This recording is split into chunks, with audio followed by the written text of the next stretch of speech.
Rapaziada, virando a notícia, mas ainda nesse caldeirão efervescente, o Asian Times publicou quase que um dossiê para tentar mostrar que o Trump, o verdadeiro interesse do Trump na Groenlândia é o medo da China bloquear as entradas e saídas de Taiwan, não colocando seus militares lá dentro, mas sim controlando o que entra e o que sai, sem ferir a população, sem destruir estruturas de Taiwan, que é, como muita gente está acreditando verdadeiramente que vai acontecer essa retomada.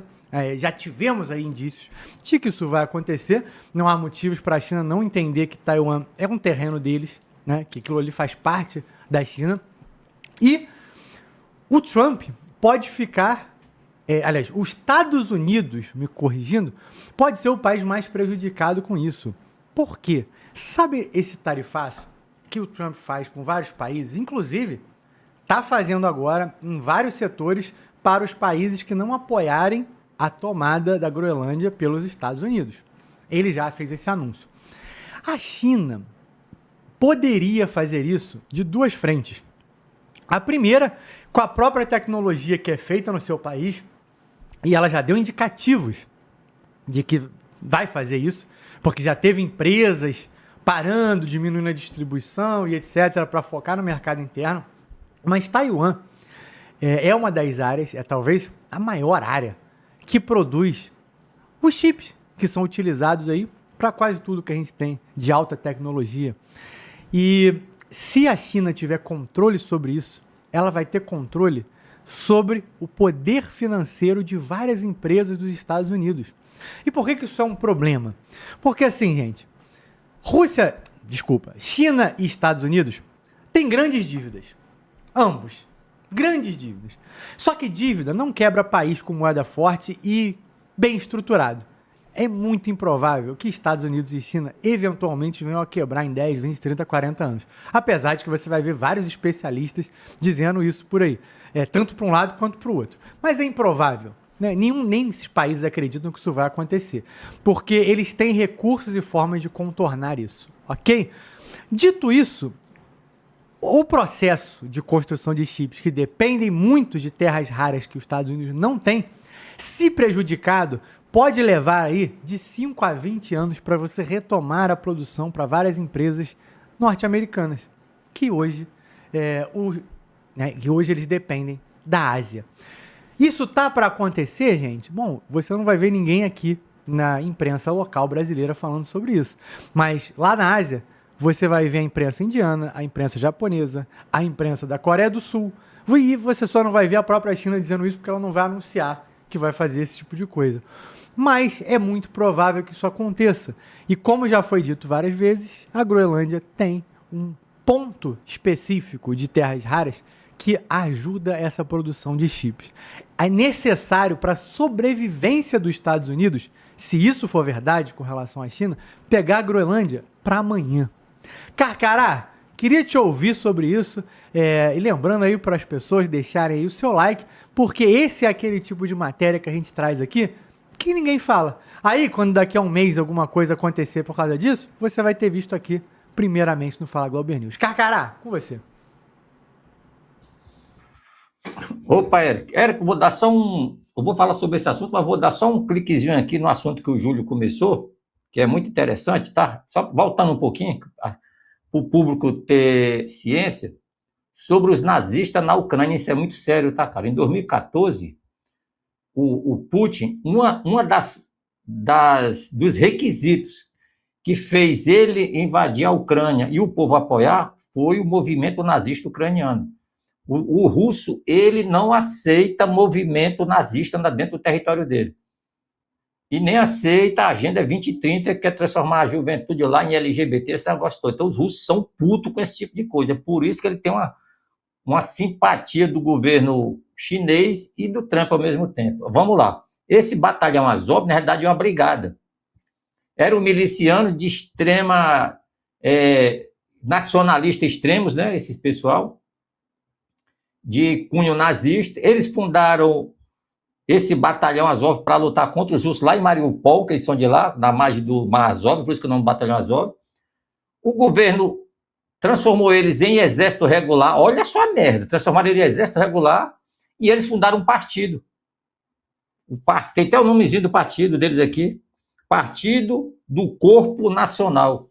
Ou seja, os caras são um corpo de exército e são partido. São extremamente violentos e eles são diferenciados dentro... Eles são o corpo de exército mais treinado da Ucrânia. São nazistas meio ferrenhos. E todo nazista que se preza é inimigo mortal dos russos.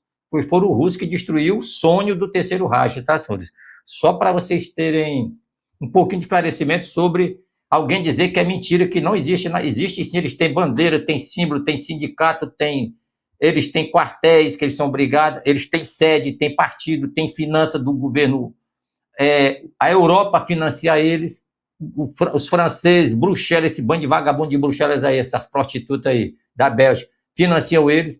Por quê? Eles são usados contra o povo russo porque não aceitou a Agenda 2030 e outros acordos aí que estava planejado pelo Biden e o seu Obama, tá, senhor? Agora vamos voltar para a China e Rússia. Camarada, claro que se eu fosse um presidente com política, com alcance planetário, igual os Estados Unidos, China e Rússia, Índia, eu ficava de olho na Groenlândia. 25% das terras áridas estão na Groenlândia. Então, vamos fazer o seguinte, o Estados Unidos está com um problema agora que quer conquistar a ilha da Groenlândia, que vai ser um osso duro de roer, não pela capacidade militar, pelo fato de ser moral e ser legal. Ponto. A China tem o problema de Taiwan, que é legal e é moral para ela tomar aquela porra lá e ela não toma. Então, a China começa a irritar. Eu já falei, a China é um exército de cagalhão. Eu falo sem medo, tem cara que pira. A China, ela fica... 10 mil avião, 10 mil drone. Porra, meu irmão. Se a China tivesse 10% da coragem dos iranianos, a China já tinha tomado Taiwan, pô. Aí o nego ia reclamar, mas Taiwan é chinesa, pô. Não precisaria tomar na marra. Porém, os chineses não conseguem convencer as pessoas, as autoridades de Taiwan a regressarem para o seio nacional. Tá bom, vou na marra. Todo ano vai lá 3, 4 vezes. Agora eu vou. É por isso que eu falo. É potência, mas não quer dar a cara a tapa, nem quer se arriscar. Por quê? Eu vou falar por quê. Porque se ela fizer isso, a China pode ser desmembrada.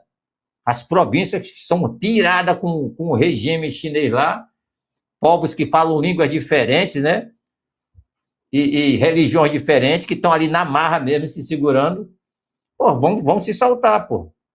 Aí, digamos que a Europa faça um bloqueio econômico e de petróleo. A China acaba, pô. Aí o Brasil não concorda. Aí diminui o envio de produtos agrícolas, do agro. A China acaba. E o americano, eu não vou comprar mais porra nenhuma, vou me quebrar, mas também tu quebra. Então a China está numa situação muito, mas muito delicada, senhores. Porque ela é a segunda potência econômica, é a terceira militar, em quantidade, ela é 0,1 do mundo em quantidade de ativos militares, mas não tem experiência de combate, os generais ficam fraquejando. Uma ação que já era para ter tomado Taiwan, e não tomou. O Putin pode falar o que quiser, que a Rússia não tem dinheiro, não tem, mas os caras têm uma coisa chamada culhão, porra. Os caras vão invadir esta porra e que se foda. E invadiu e tá na porrada com a Europa, com todo mundo, e os caras nem aí, porra. Aí morreu 10 mil, foda-se, vão pra cima, os caras vão. O americano deslocou a esquadra, vou entrar na Venezuela e pegar o Maduro, entrou e pegou. E a China, porra, é o quê? Eu sou o dragão, essa porra desse dragão não tem fogo, nem asa, nem rabo com ponta, porra. Então, se o Trump entrar é por isso que se o Trump entrar na Groenlândia e tomar, não vai acontecer nada da China, porque ela não consegue nem manobrar com a ilha, e a Rússia tá cagando pra Europa, porra. Tá cagando. E o Putin vai vibrar, e o Xi Jinping também, oba, me dá legalidade para mim, agora eu tomo. Tu quer ver quando é que o Xi Jinping vai tomar Taiwan? Quando o Trump invadir a ilha da Groenlândia. Mas como assim, Carcará? Eu já falei, esses 3 caras estão juntos, eles dividiram o mundo. O Trump, para falar esta porra e fazer isso tudo, ele já conversou com o Xi Jinping e com o Putin, galera. Ele falou, Xi Jinping, vou te ajudar, meu irmão. Vou tomar aquela porra da Groenlândia lá e tu aproveita nesse bolo e já toma. Quando eu tomar lá, vê se tu consegue pelo menos tomar a porra da ilha lá. É isso. E o Putin já está na guerra dele isolada já lá, que se foda o resto, pô. E o Trump está cagando pro Zelensky, para a Europa, pô. E o Trump vai tomar a Groenlândia? Eu não sei se ele vai tomar. Ele vai planejar. Ele dá para ele tomar agora, se ele quiser, pô. Tá do lado de casa. Tá do lado. Não tem resistência, não tem nada. Vai ficar uma coisa chata, ilegal, imoral, e aí, tomou. Foda-se. É desse jeito, pô. E o Brasil? Ah, nós temos a Ilha da Trindade. O que é que nós temos lá? Um destacamento com 30 pessoas, não tem carro, não tem porto, não tem armamento, não tem míssil, não tem foguete, não tem radar, não tem porra nenhuma. Eu espero que alguém não veja aquilo lá e queira tomar, porque para tomar aquilo lá, você basta mandar 3 embarcações e um meteorologista. Pronto, acabou a resistência. Infelizmente é isso, cara. Entendeu, camarada? Então, minha visão, o Trump, o Putin e o Xi Jinping estão conversando sim. E se... Qual é a deixa? O Trump vai tomar a ilha da Groenlândia, amanhã ou depois, não importa. Se ele partir para tomar, ele vai tomar. E se ele fizer isso, ele está falando assim, o Xi Jinping, aproveita aí e toma essa porra. Agora, se ele fizer isso, o Xi Jinping não tomar, meu irmão, adeus China, meu irmão. Nem a Coreia do Norte vai querer mais papo com um líder tão fraco igual o chinês. Porque é a 18ª vez que ele vai lá em Taiwan, fala que toma e não toma. Ou ele cai para dentro e vê as consequências. A Rússia fez essa porra. E a Rússia vai sair vitoriosa. E a Rússia vai ficar gigante após esse conflito. Vai curar as feridas, lamber as perebas, tal, que a gente fala, né? Curar tudão, se reerguer, preparar a musculatura, esticar o corpo novamente e começar a recuperar todo o dinheiro que ela perdeu, né? Mas ela vai estar com a faixa mais rica da Ucrânia ali, que é aquele leste lá. Tanto do agro quanto em terras áridas. O Putin sabe que a guerra dele compensa.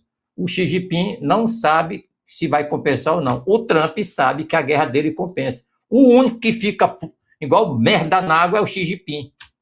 Foda-se quem não gostar do que eu estou falando. É a realidade. O Xi Jinping, ele tem medo de testar a porrada. Porque ele não tem segurança. Porque ele é refém do agro, é refém do petróleo, não sei de quem, é refém do dinheiro americano. Ele é muito diferente. A Rússia não é refém da China, a China que é refém da Rússia, pô. A Rússia tem petróleo e gás saindo pelo ladrão, pô.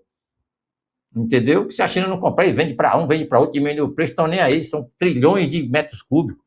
Então a China, infelizmente, dentro desse setor de agro e petróleo, ela é muito dependente. Tem as terras raras, não é a maior quantidade do mundo, mas ela, por enquanto, é a que mais explora, que está mais avançada na pesquisa e uso desses minerais, né? Logo, logo, o mundo vai passar a perna na China nesse setor. Se o Brasil tiver um presidente sério, em 10 anos o Brasil cola e passa da China em terras raras, em pesquisa e tudo. É isso aí, meu amigo. Muito bom, Carcará. Júlio Roque, quero te ouvir.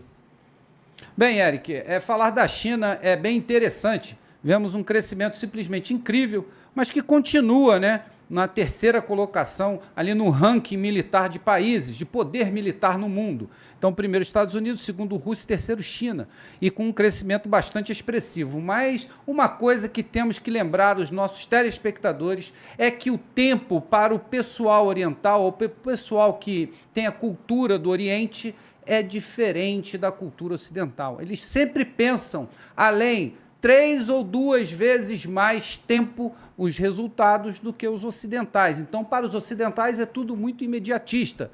Então, pode ser que eles estejam no tempo deles, fazendo da maneira deles, e estão dentro do cronograma, porque eles seguem um planejamento muito à risca, que é a característica do povo oriental. Então, pode ser que eles estejam apenas com planos para mais à frente. Isso é só uma linha de pensamento apenas, né? Mas o interessante também foi a matéria que eu li que dá robustez a essa briga da China por Taiwan.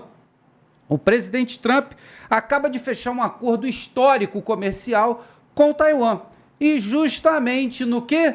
Construção de chips, passar toda a tecnologia, né, para essa construção em território americano. 250 bilhões de dólares serão investidos pelos Estados Unidos e os outros 50 bilhões de dólares serão investidos por Taiwan dentro do território americano. Isso é um golpe muito poderoso contra os interesses da China na ilha de Taiwan. Então, isso mostra que a China se torna um pouco mais volátil depois da atitude do governo Trump, que agora vai ter a hegemonia de... Agora não, né? Quando concluir esse projeto, vai ter a hegemonia dos chips no mundo, deixando Taiwan apenas a ilha que a China sempre quis, Eric. Muito bom, Júlio. Inclusive, eu ia até fazer uma menção dessa notícia, porque tudo começa, esse acordo firmado, cabe aqui uma observação, que a primeira etapa foi firmada, então esse processo burocrático de aprovou aqui, agora tem que aprovar ali, agora aprovar ali. Então, só fazendo essa observação, porque vai que daqui a um mês, 2 meses, aparece que o acordo não foi fechado. Mas você vai ver notícias hoje dizendo de Taiwan comemora acordo, mas tem um processo burocrático, tá, gente? Então, assim, pode ser que ainda dê alguma coisa. Mas há 15 dias, mais ou menos, foi anunciado a possibilidade desse acordo. E isso sim você acha na mídia brasileira. E toda essa repercussão que deu na mídia internacional sobre a China acabar fazendo esse bloqueio começou justamente com essa notícia de que esse acordo estava em andamento, que os Estados Unidos faria esse acordo. Isso tem mais ou menos aí, tem entre 10 a 15 dias. E aí, hoje aí saiu a confirmação desse primeiro passo. Então, só para fazer essa observação, para mais notícias, você encontra detalhes da transação comercial na CNN Money aqui no Brasil. Foi o único que realmente deu essa repercussão nos detalhes. Mas, Rubão, também queria te ouvir sobre essa questão.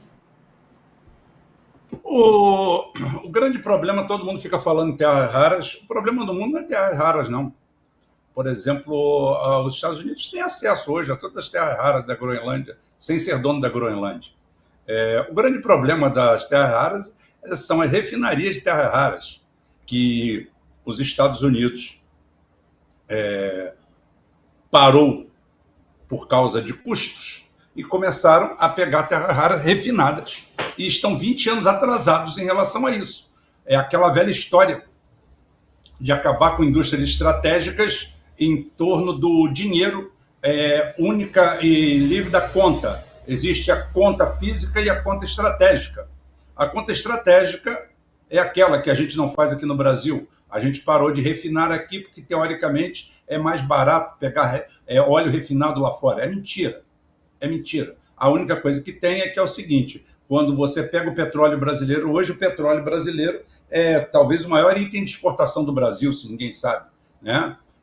Porque a gente pega o petróleo e manda ele para fora, vende ele no mercado e depois compra o óleo diesel refinado. O que eu quero dizer é que tem um monte de agência de vigaristas ligado ao governo, ligado à Petrobras, que ganham nessas duas transações. Quando ele era refinado aqui em território nacional, quase 100%, a gente pode comprar o que falta, mas hoje a capacidade de refino do Brasil está ociosa exatamente por esse mercado. É o chamado roubo limpo. É onde você rouba sem ter roubado, porque você está trabalhando. Ora, eu também queria, lá na minha mão, para eu enviar 1 milhão de barris de petróleo por dia para os Estados Unidos ou para os Emirados Árabes, vender no mercado internacional, e depois trazer 500 mil toneladas métricas de óleo diesel, N590. É esse o nome do óleo diesel no mercado internacional, é N590.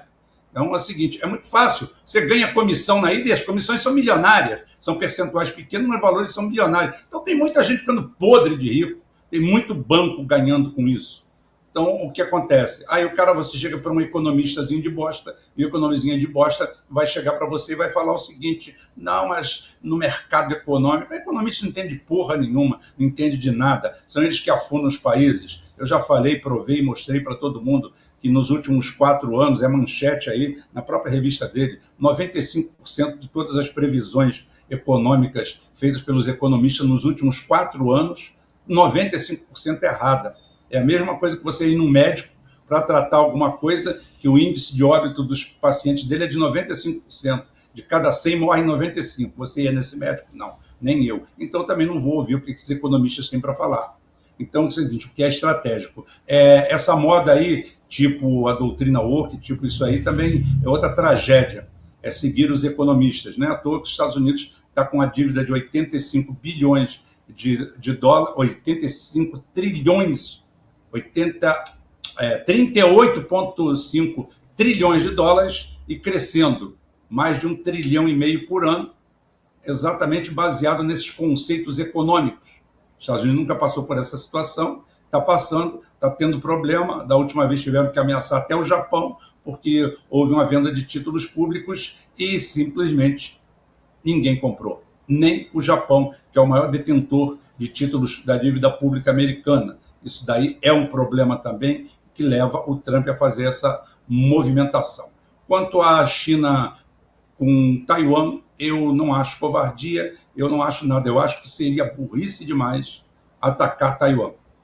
Esse projeto que eles têm para os Estados Unidos, aí é coisa para 5 anos, é coisa que a gente não sabe se amanhã vai ficar do mesmo jeito, mas isso não impede a empresa lá. Se você hoje fizer uma guerra com Taiwan, você não faz uma guerra de conversa, você faz uma guerra com bombardeios, com ataques. Hoje, 30%, 33% a 34% do comércio de Taiwan é com a China. Ou seja, tem um PIB de 885 bilhões de dólares. 295 bilhões de dólares vem da China. Como 20% da matéria-prima vem da China. Ou seja, há um jogo de cena muito grande aí que as pessoas não estão olhando o lado econômico. E eu já falei, no lado bom da coisa, o chinês é o judeu de olho puxado. Quando eu falo judeu, eu não estou falando sionista. Estou falando do judeu clássico, dono do armarinho, trabalhador que está lá, mas está sempre lá em cima das contas, séria, quem ficou na lojinha. Então o chinês é muito disso. Ele vê de forma pragmática a coisa.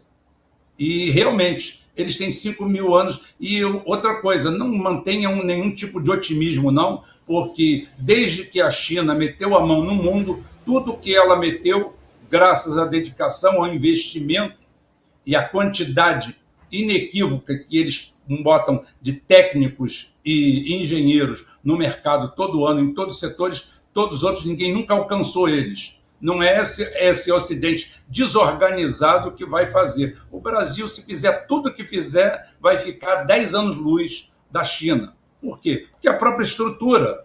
Você vai fazer um setor aqui para investir em quê? Em terras raras? Ótimo. Quem vai presidir? José Malta Júnior. Pega aí os deputados aí que você vai ver o filho dele lá, a turma dele lá, o cabide de emprego dele lá. Daqui a pouquinho o Supremo está lá também para dizer que isso aqui não pode, aquilo não pode, aquilo não pode. O Brasil foi feito para não dar certo e hoje nós estamos no estado de arte. Então, lamentavelmente, o Brasil não vai a lugar nenhum enquanto tudo isso aí não cair. Isso daí vai levar quanto tempo? Não sei. Eu não tenho essa bola de cristal, nem pretendo ter. Mas é o quadro que se apresenta aí, as movimentações, o campo está aberto e eu acho que guerra ali não tem, é uma perda muito grande. Se você bombardear ali, você está acabando com um PIB de 889 bilhões de dólares, é muita coisa. De qual eu falo, o maior cliente deles é a própria China. Então tem alguma coisa errada nessa história toda. Estão contando a gente muito da rinha de galo, mas pouco do que acontece por trás.